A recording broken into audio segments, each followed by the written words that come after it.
السلام علیکم. وعلیکم السلام. سړی مشه ماما. خیر اوسې. دا کټخیلو پورې ځې نه؟ ولې نه ځو ولې نه ځو؟ څو افغانۍ به واخلې؟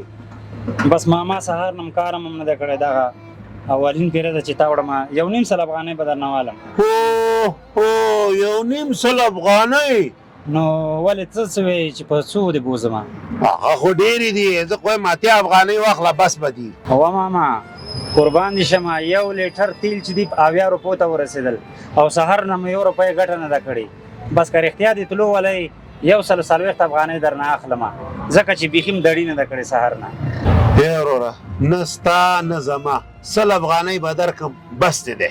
او قربان دي شمه ماما په دې کې زما تاوان دی تر هغې ځای پورې څونه تیل خوري.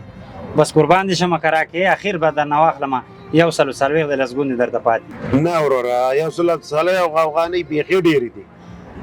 زه 10 نورې روپۍ زیاتې 110 افغانۍ درکوم دې نه 1 روپۍ هم نور زیاته نه درکوم بس. و ماما قربان دي شمه ته راته دا ووایې چې موبایل لرې؟ و نو چې موبایل لرې موبایل ته څو پیسې اچې؟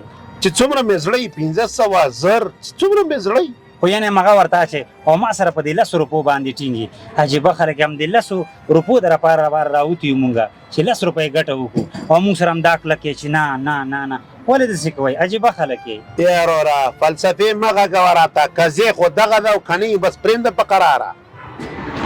زه ماما زمونږ هم خدای شته مونږ د 10 روپو دپاره ناست یو تاسو راته بس همدا فلسفې غږوئ 10 روپۍ ګټه نه راکړه. ورځه الله مهربانه ده.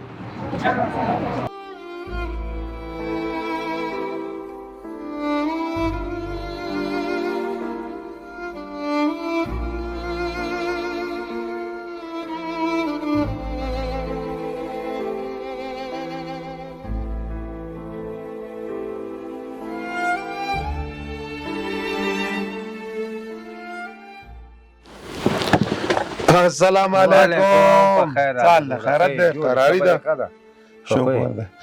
ما ته ایزیلوډ پکار دی. څومره ایزیلوډ پکار ده؟ مخکې چې د څومره راته کوه ما خبره په غیر ریټ خو اوس نه کېږي که نه. څومره پې زیاتې راځي؟ 200 افغانۍ زیاتې راځي.